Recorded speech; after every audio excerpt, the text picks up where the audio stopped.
Hello friends, welcome back my channel. कैसे हैं आप? उम्मीद करती हूँ आप सब अच्छे होंगे और खूब मन लगाकर अपनी पढ़ाई कर रहे होंगे। तो फ्रेंड्स, यहाँ मैं बात करने वाली हूँ कि जब हम गवर्नमेंट जॉब की तैयारी करते हैं उस दौरान हम कौन सी ऐसी गलतियाँ कर देते हैं जिसकी वजह से हमारा सिलेक्शन होने में काफ़ी लेट हो जाता है। तो आज इसी टॉपिक पर बात करें। आप मेरे चैनल पर पहली बार आए हैं तो चैनल को जरूर सब्सक्राइब करें, वीडियो को लाइक करें, कमेंट करें, शेयर करें। चलें तो वीडियो शुरू करते हैं।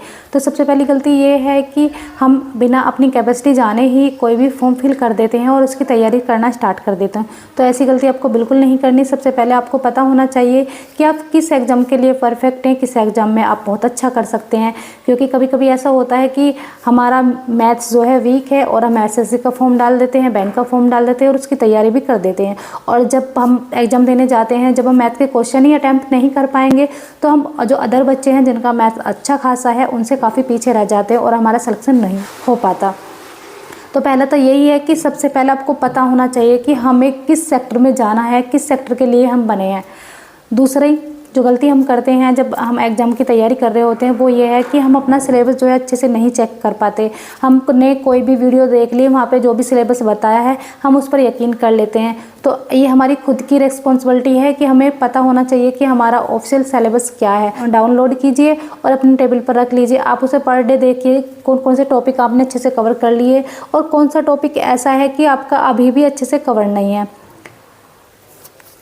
अब बात कर लेते हैं तीसरी गलती हम क्या करते हैं। तीसरी गलती हम ये करते हैं कि जैसे हमने फॉर्म फिल करा, अब हमें सिलेबस का भी पता लग चुका है कि भाई मेरा वो ऑफिशियल सिलेबस ये है, अब सिर्फ मुझे पढ़ाई के लिए टाइम निकालना है। तो स्टार्टिंग में तो हम ये करते हैं कि हम बहुत ज़्यादा मोटिवेट होते हैं जब हम फॉर्म फिल करते हैं। लेकिन जैसे ही थोड़ा टाइम बीतता है, जो हमने एक टारगेट बनाया था कि भाई मैं 8 घंटे पढ़ूंगी या 10 घंटे पढ़ूंगी, स्टार्टिंग में तो 1-2 दिन हम पढ़ लेते हैं क्योंकि हम बहुत ज़्यादा मोटिवेट रहते हैं। लेकिन जैसे जैसे मोटिवेशन ख़त्म होता है और हम जो है वो जो 8 घंटे की पढ़ाई है मुश्किल से 2 घंटे 3 घंटे करते हैं और उसमें भी हम अच्छे से कॉन्सेंट्रेट लगाकर नहीं पढ़ पाते हैं। बिल्कुल भी ना करें। बेशक आप 8 घंटे ना पढ़ें, लेकिन स्टार्टिंग में आप चाहे थोड़ा थोड़ा करके पढ़ें। स्टार्टिंग में आप 2 घंटे पढ़ें, फिर 4 घंटे पढ़ें और ऐसे ही आप अपने टाइम को बढ़ाते चले जाएंगे। तो 8 घंटे अगर आप पढ़ लेते हैं किसी भी एग्ज़ाम के लिए तो ये इनफ है। इससे ज़्यादा मुझे नहीं लगता कोई पढ़ पाता होगा। तो क्योंकि 8 घंटे बहुत होते हैं, क्योंकि हमारे माइंड की भी कैपेसिटी होती है। और अब बात कर लेते हैं एक गलती और हम करते हैं कि हमें जब हम तैयारी कर रहे होते हैं उस दौरान ना हमें मॉक टेस्ट लगाते हैं। क्योंकि आपने सुना होगा कि भाई मॉक टेस्ट लगाने चाहिए। बोलती हूँ कि मॉक टेस्ट लगाने चाहिए, लेकिन कब हमें मॉक टेस्ट लगाना चाहिए? अगर आपका जो सिलेबस है वो 80 to 70% कंप्लीट हो गया है तो आपको मॉक टेस्ट लगाना चाहिए।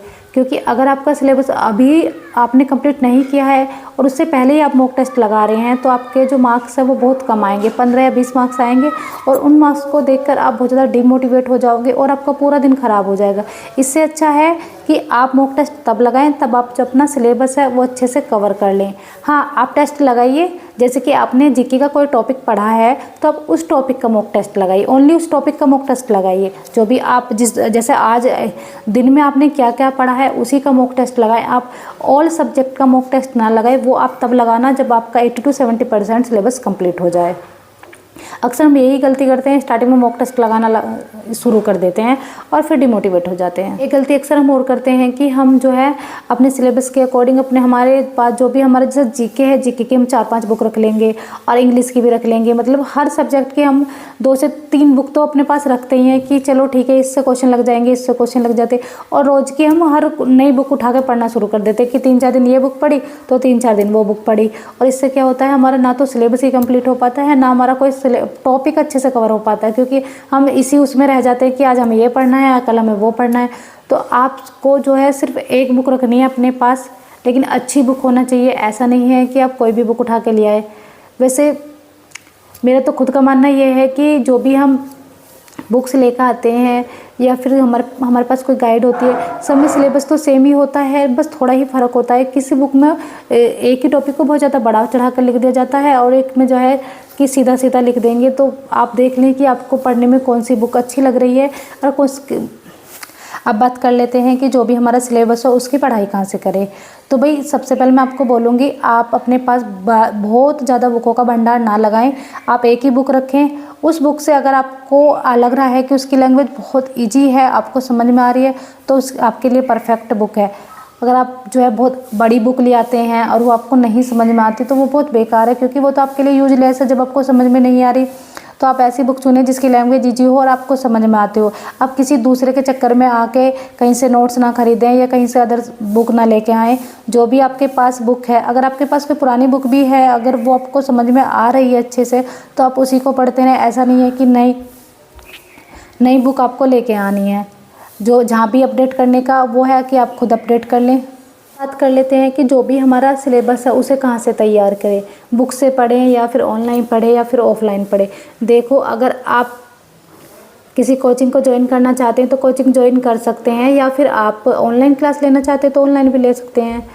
तो ज़्यादा तो अच्छा यही होता है कि आप सेल्फ़ स्टडी करें। और सेल्फ़ स्टडी के साथ साथ अगर आपको कोई टॉपिक नहीं समझ में आ रहा है तो यूट्यूब पर बहुत सारे एक ही टॉपिक को बहुत सारे टीचर्स आपको समझाते हुए।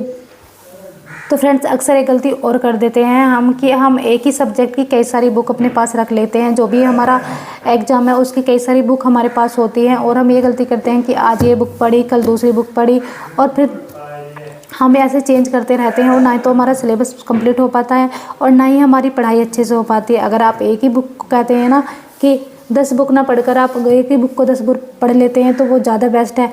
आप एक ही बुक अपने पास रखें, और जो भी अगर आपको ऐसा लग रहा है कि उस बुक से आपको कोई टॉपिक नहीं समझ में आ रहा है तो आप ऑनलाइन उसे किसी भी टीचर से पढ़ सकते हैं। जैसे आई होप कि आपको मेरी वीडियो ज़रूर पसंद आई होगी। अगर वीडियो पसंद आई तो चैनल को ज़रूर सब्सक्राइब करें, वीडियो को लाइक करें, कमेंट करें, शेयर करें। Thank you.